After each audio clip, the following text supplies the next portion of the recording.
Coincé entre le Luxembourg et la Lorraine, le petit land de Sarre affiche une grande ambition linguistique, rendre tous les enfants bilingues d'ici à 2043.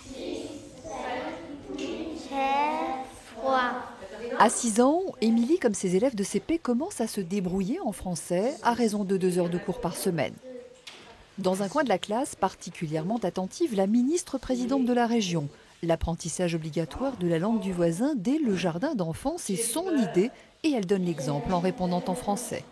Nous nous considérons comme une passerelle entre la France et l'Allemagne et nous voulons créer une réalité vraiment franco-allemande ici dans notre région. Fais-moi un bisou. Imposer le français avant l'anglais dès les petites classes dans le cadre d'un véritable enseignement bilingue, pas évident. Les gens restent très réticents et surtout ils disent c'est compliqué.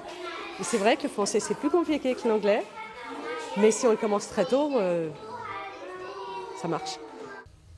Et parler la langue du voisin, c'est indispensable pour cette maman dont l'aîné est scolarisé en site bilingue. L'anglais est automatiquement enseigné au collège et c'est suffisant car on en a besoin professionnellement. Alors que le français, on en a besoin immédiatement, même en tant qu'enfant, car c'est la langue de notre voisin.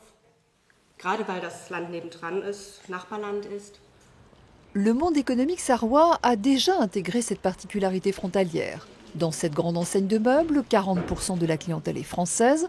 Résultat, 85% des salariés parlent un peu français.